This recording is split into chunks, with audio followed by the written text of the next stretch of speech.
Tayyib, kullu amrin di balin la yubda'u bi bismillahi fahuwa aqta. Basmalai basmilu basmalatan. Bismillahirrahmanirrahim. Al-yawma udillukum bidilli wa la dilla illa bidillil muhabbati salami. Assalamullahi alaikum warahmatullahi ta'ala wabarakatuh. Tayyib, ikhwani fillah. Perkenalkan, nama saya Abdullah Faki dengan NIM 214104030009. Kelas BSA D2 Prodi Bahasa dan Sastra Arab, Fakultas Fu'ah Universitas Kiai Haji Ahmad Siddiq, Jember. Saya di sini selaku mahasiswa menjalankan tugas UTS yang sudah ditentukan dari dosen pengampu saya agar menjelaskan perihal tentang bahasa, bagaimana itu bahasa, apa teori-teorinya, dan apa yang saya dapat selama berhari-hari saya belajar tentang apa itu bahasa. Yang pertama, saya akan menjelaskan tentang bagaimana sejarah linguistik umum dan linguistik Arab. Yang pertama, tentang linguistik umum. Dalam sejarah perkembangannya mencari hakikat linguistik bahasa sekaligus menempatkannya sebagai suatu disiplin ilmu akademis, linguistik atau bahasa atau ilmu bahasa telah mengalami 3 perkembangan, yaitu tahap spekulasi, terus observasi dan klarifikasi, dan yang terakhir perumusan teori. Nah, pada tahap spekulasi ini pernyataan-pernyataan tentang bahasa tidak didasarkan pada data empiris, melainkan pada dongeng atau cerita rekaan belaka. Tahap ini sekaligus menjadi benang merah antara bidang linguistik dan susastraan.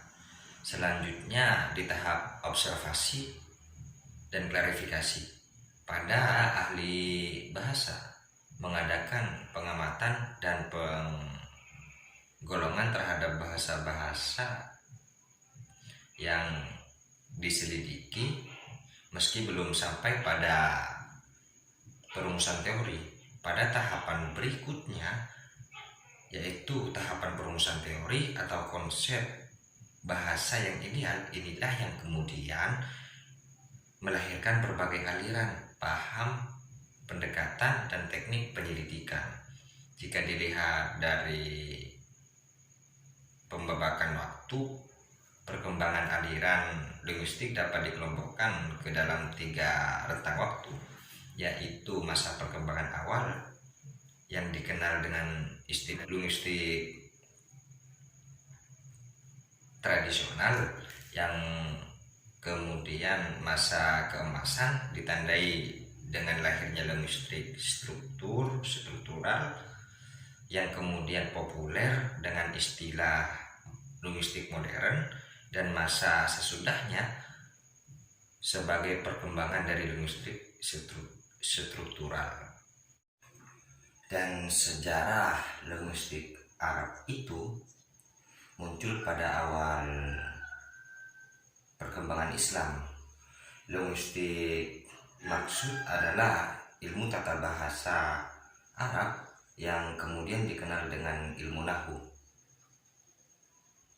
Terdapat perbedaan para ahli sejarawan untuk menentukan orang yang pertama kali menemukan tata bahasa Arab itu atau ilmu nahwu. Terdapat perbedaan pendapat para sejarawan bahwasanya bahasa Arab dalam menentukan orang pertama kali yang menemukan ilmu nahwu. Terus ada pendapat pertama yang mengatakan bahwa orang pertama kali yang menemukan ilmu nahwu itu adalah Ali bin Abi Thalib, dan ada yang mengatakan kedua, itu yang menemukan orang pertama kali menemukan ilmu nahwu itu adalah Abul Aswad Ad-Du'ali. Terus Periodesis pertumbuhan dan perkembangan ilmu nahwu dibagi menjadi 4 periode. Yang pertama yaitu periode pembentukan, yang dimana pertumbuhan linguistik Arab dimulai sejak masa reanalisa. Terus yang kedua itu periode pertumbuhan dan perkembangan.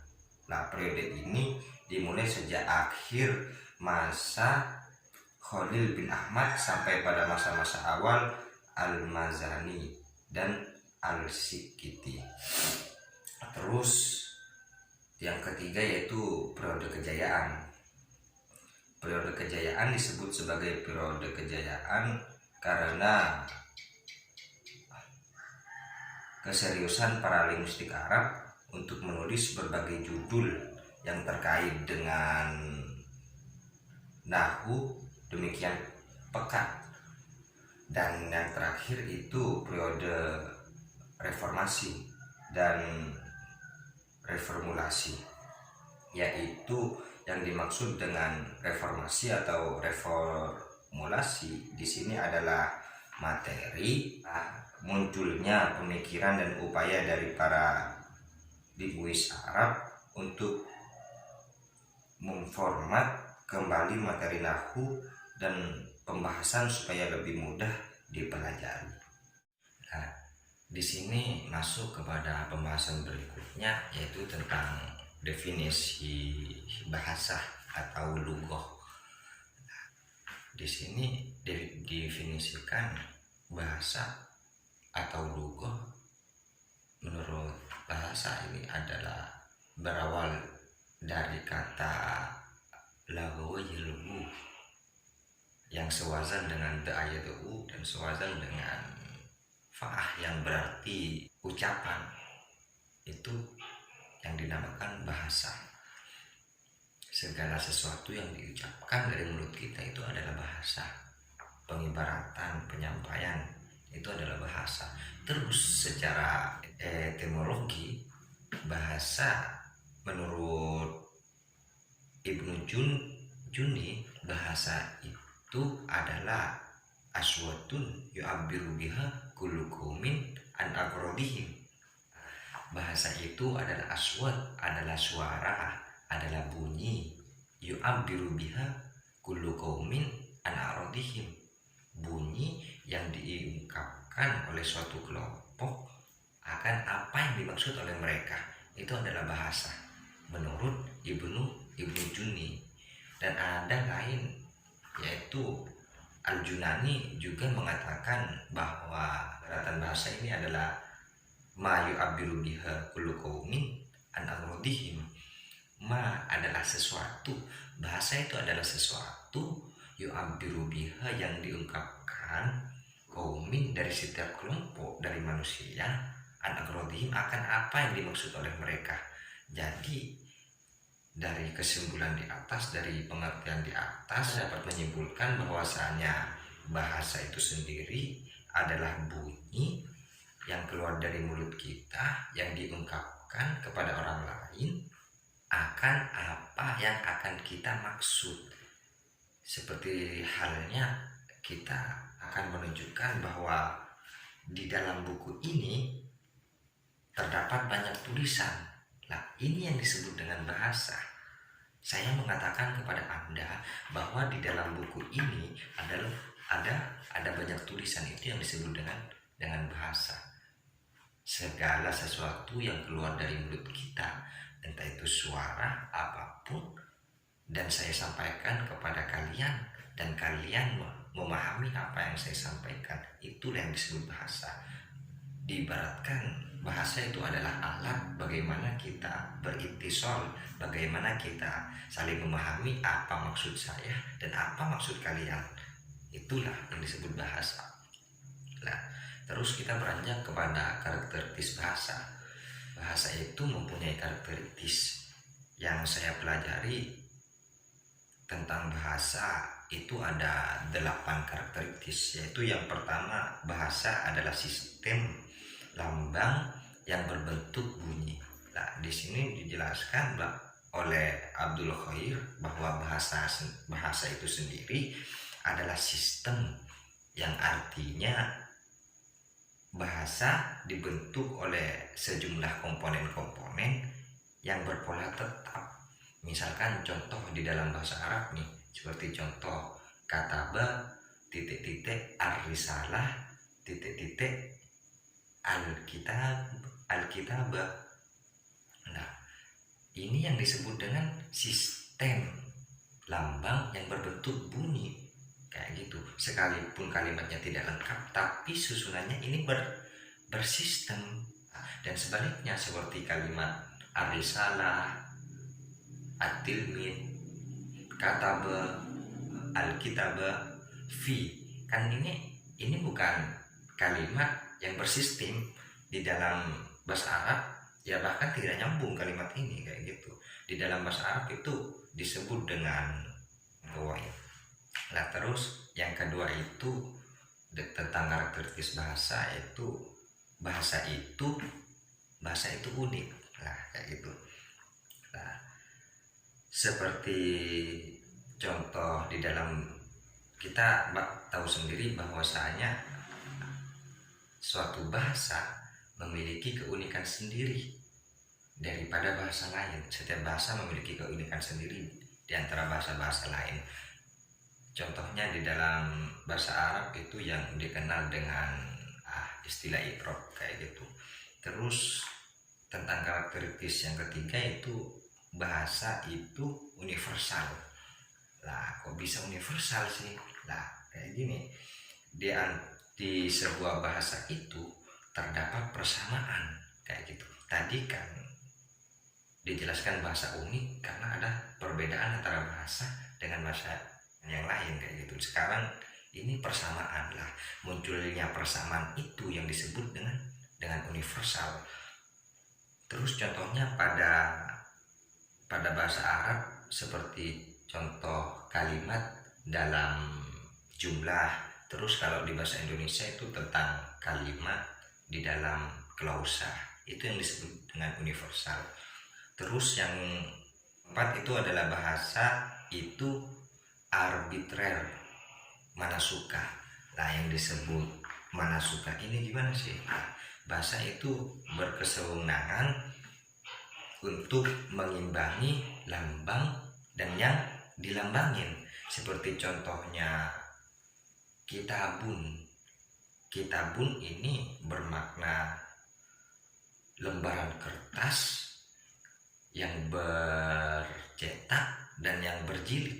Nah, kalau di dalam bahasa Indonesia kita dapat mengibaratkan kitab ini adalah buku. Dan di bahasa Inggris kita dapat mengibaratkan bahwa kitab ini, bahwa suatu lembaran, tumpukan lembaran yang banyak ini, yang berjilid ini adalah book. Nah, kayak gitu. Seperti halnya kita mengibaratkan sebuah anggota badan, sebuah badan yang berisi, badan yang besar kayak gitu. Di dalam Arab di sana dikatakan wasim adalah badan yang bersih. Terus di bahasa Indonesia kita mengatakan gemuk kayak gitu. Itu yang disebut dengan bahasa itu arbitrer atau mana suka, yang disebut dengan arbitrer. Terus yang kelima itu bahasa itu bersifat produktif. Sesuai dengan makna leksikannya, produktif itu berarti bersifat mampu menghasilkan. Nah, seperti contoh di dalam bahasa Arab, kita tahu bahwa bahasa Arab itu bahasa yang kaya akan kosakatanya. Bahasa yang kaya, begitu banyak mufradat-mufradatnya dalam bahasa Arab. Bahkan satu kata aja bisa menghasilkan beribu-ribu kata. Kalau di dalam bahasa Arab itu dikenal dengan istilah tasrif kayak gitu. Seperti contohnya fa'ala menjadi yaf'ulu, fa'lan, maf'alan, fahuwa fa'ilun, dan seterusnya. Menjadi banyak bahasa. Itu yang disebut dengan bahasa itu produktif, bisa menghasilkan banyak kayak gitu, bisa menghasilkan banyak kata. Terus yang keenam itu bahasa itu dinamis, berubah, al-lughah tataghayyar. Nah, Abdul Khair berpendapat bahwa bahasa itu tidak terlepas dari berbagai kemungkinan perubahan yang sewaktu-waktu dapat terjadi. Nah, banyak sekarang bahasa-bahasa yang berubah dari dulu sih, seperti huruf atha berubah ke huruf sin kalau di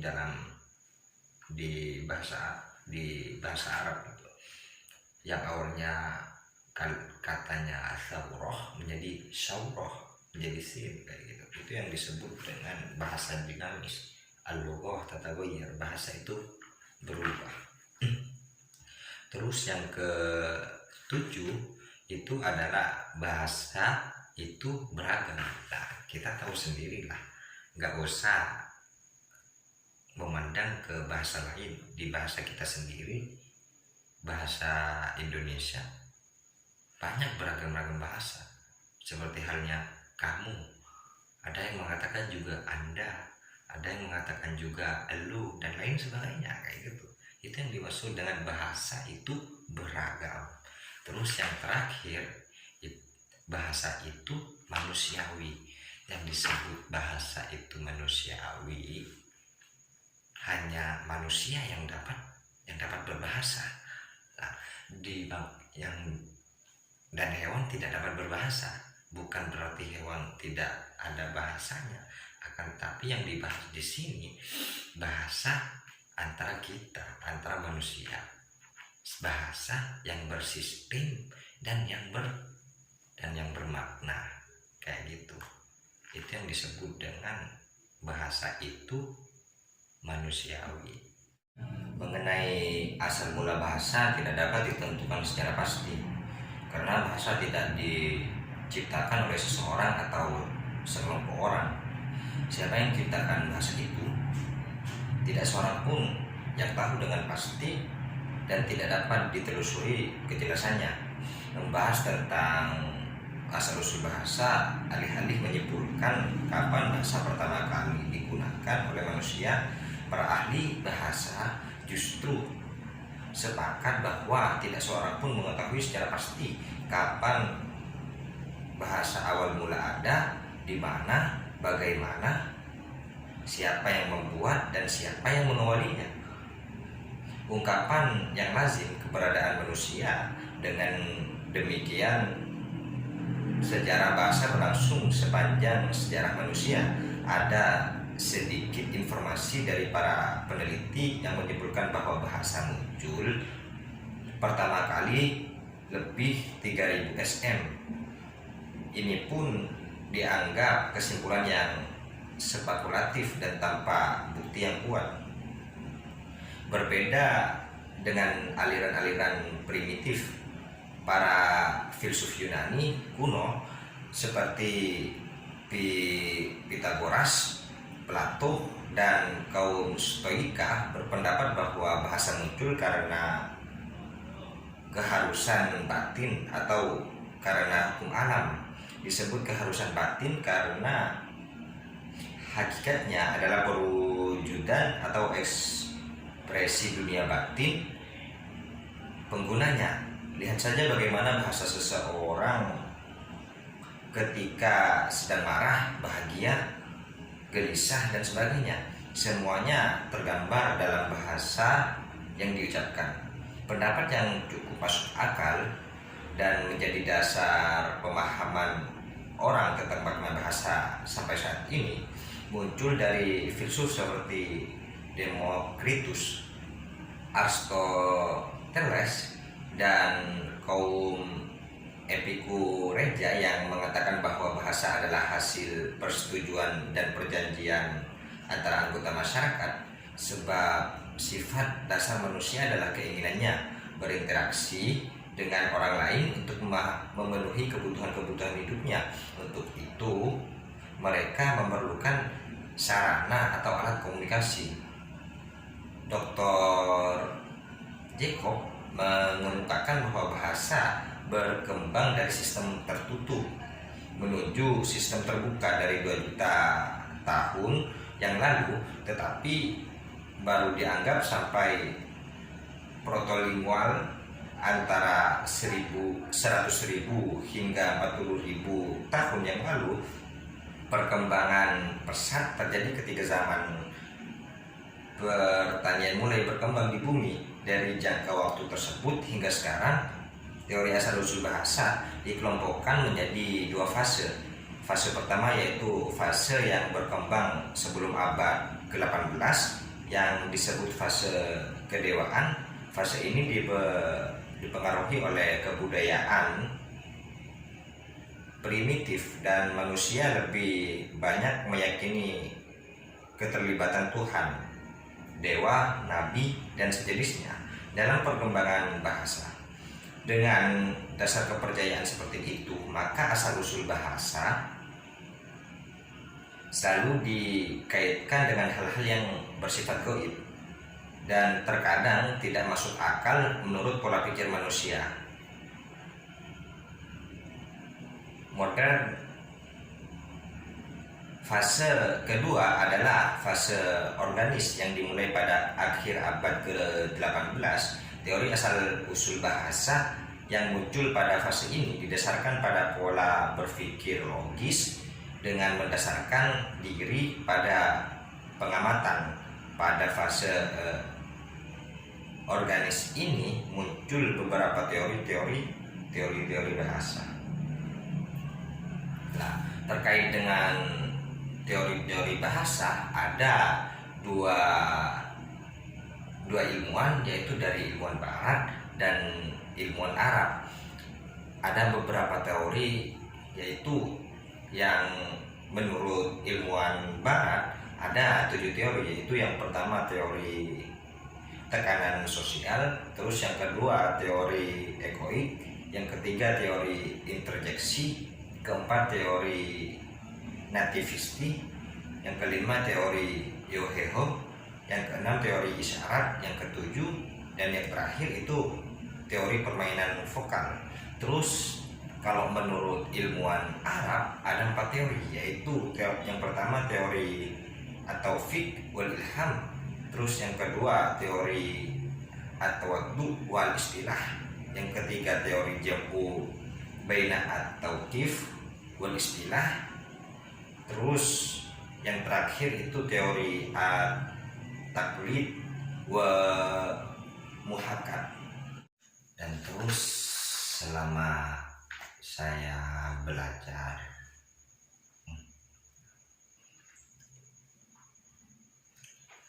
dan materi yang saya cukup pahami, yang saya sudah belajar dari beberapa hari tentang materi-materi yang begitu banyaknya, ya yang saya cukup pahami materi tentang at-ta'rif al-lahjah wa ahamiyatuha, itu materi yang cukup saya pahami, yaitu tentang lahjah, tentang ta'riful lahjah.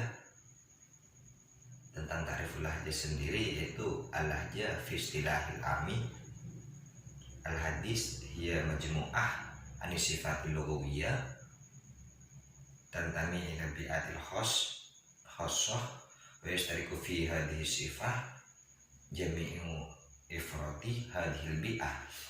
Nah, pengertian lahjah itu sendiri yaitu adalah menurut bahasa adalah majmu'ah, suatu berkumpulan minas sifatil lughawiyah, dari bahasa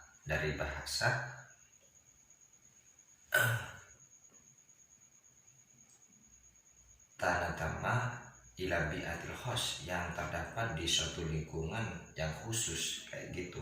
Wa yastarku fi hadis sifah jamil ifrat hadhil bi'ah, dan semua di lingkungan itu bahasanya sama. Di lingkungan yang khos dan lingkungan yang lain itu lahjahnya bisa berbeda. Seperti contohnya di dalam lahjah Madura, orang orang Bondowoso mengatakan kata kamu menggunakan been. Terus orang Situbondo mengatakan kamu dengan be'na. Kayak gitu. Itu yang disebut dengan lahja, perbedaan lahja. Itu yang disebut dengan pengertian lahja di lingkungan yang khusus kayak gitu. Terus dari ahamiyatul lahja al-arabi, kita akan sini membahas tentang lahja al-arabi. Ahamiyatul lahja al-arabi yaitu yatabayyanu minhu annahu tarji'u fi katsiri minal halat ilal lahjat al-arabiyah al-qadimah aksaru min ruju'iha ila lughatil fusha. Dan mempelajari lahjat ini kita bayyana minhu tarji'u ila katsiri minal halatin al-lahjat al-qadimah, kayak gitu, merujuk kepada bahasa Arab yang dulu kayak gitu. Dan aksaru min ruju'iha ila lughatil fusha, dan kebanyakan rujuknya itu dari bahasa yang fusha kayak gitu. Dan lahja ini banyak, lahja Arab ini banyak. Seperti al-lahja yang saya pahami tentang materi itu ada beberapa lahja, ada 7 lahja kayaknya. Yang pertama itu kaskasah, terus yang kedua kaskasah, yang ketiga fahfahah, yang keempat al-waqam, dan yang kelima al-waham, yang keempat al-ajah, dan yang terakhir itu istimto. Mungkin menurut saya itu sih yang dapat dan cukup saya pahami tentang materi-materi sebelumnya yang begitu mudah dipahami tentang materi yang lain, yaitu terkait dengan lahja, tentang perbedaan lahja antara Mesir dengan Arab Saudi dan lain sebagainya. Jadi mungkin hanya sekedar itu yang bisa saya jelaskan dari awal sampai akhir. Semoga yang apa jelaskan, yang apa saya sampaikan, semoga bisa bermanfaat bagi saya terutama dan bagi kalian juga. Rumah pada minista totuh ikana kalimah alladzi qaradat kalimis sabiq aku lafun lakum. Wassalamualaikum warahmatullahi wabarakatuh.